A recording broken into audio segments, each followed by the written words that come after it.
Good evening. The question this week is, why do you think people of privilege are often defensive or in denial about their privilege? I think a lot of times it is because I can only speak personally. Reading all this about white privilege is they don't see it. They don't think about it. It's just part of the norm.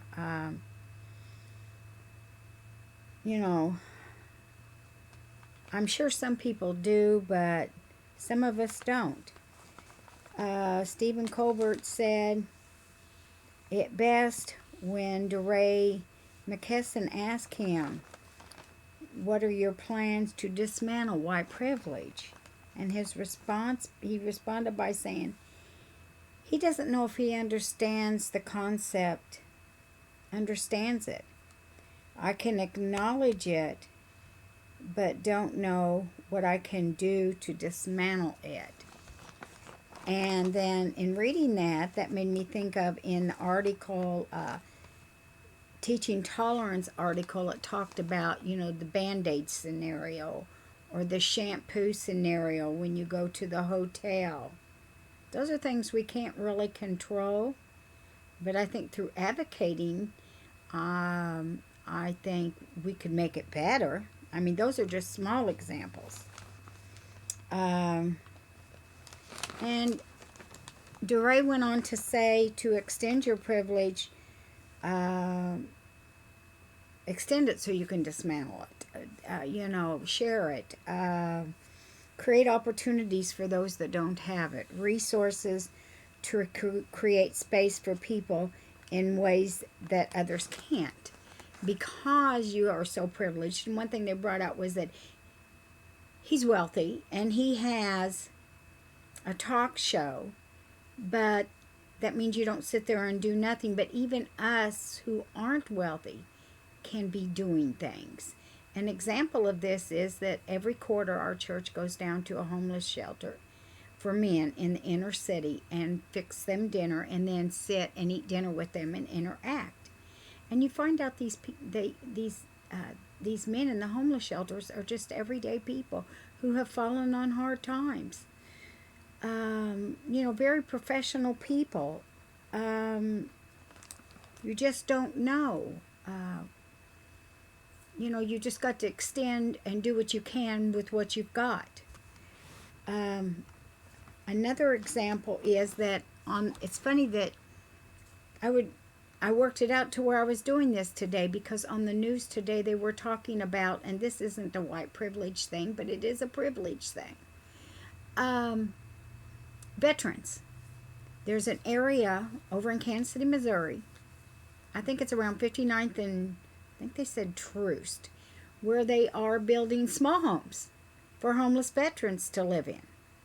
And they're building quite a few of them. And they've got, it's not Lowe's, it's the other one. I think that is backing them pretty much and helping them on this. But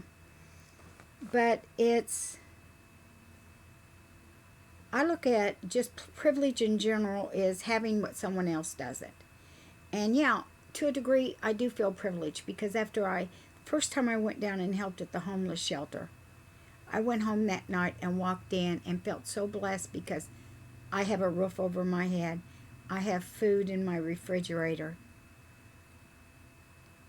And the opportunity to be able to step out and do the things I did.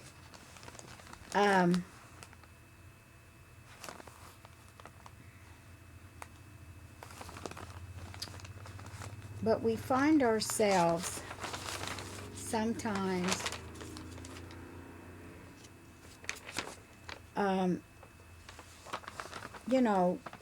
not thinking about things being a privilege. Like back to the white privilege scenario, job performance, public speaking skills, financial responsibility. We're not harassed by law enforcement or store security. These are just things we take for, I guess you could say we take for granted. I do personally. I never looked at these things as being a privilege or looked on as I do or don't have these things, these abilities. But the thing that really struck me was the woman that was driving in another area of town. I think it was Rosa Parks Boulevard in that Tolerance article, that, and she got stopped because she was a white woman driving in that area, and and the police presumed that she was, looking to buy drugs. And it was disturbing to her when she went and shared it with people at her job the next day who were white. They felt her discouragement and her upset.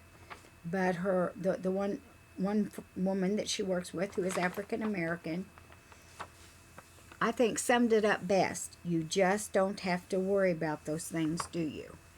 And, and it's sad that in today's society that it's just so one-sided. But one other thing that DeRay had talked about was this Operation Zero, and I looked it up, the 10 points. I'm not going to read all 10 of them, but one of them talked about, it's to help combat, a better community collaboration with the police, and and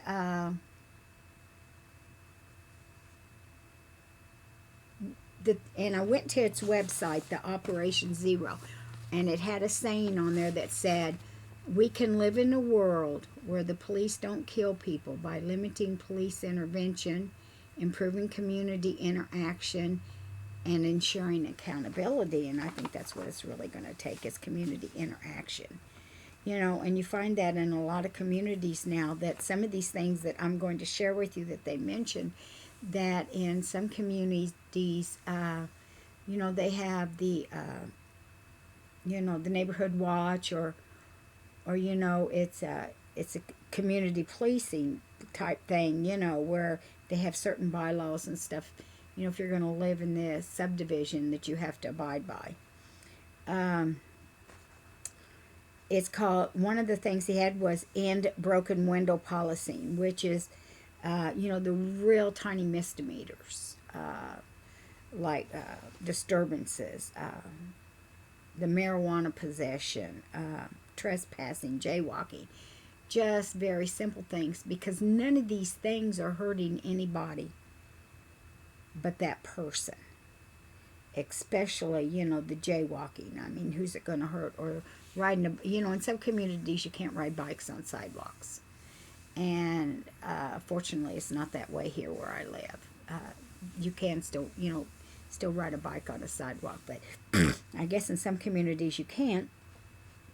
And, that's real trivial compared to the big picture and the big problems that the police need to be worrying themselves with. So, on that note, thank you for listening to me, and have a great evening.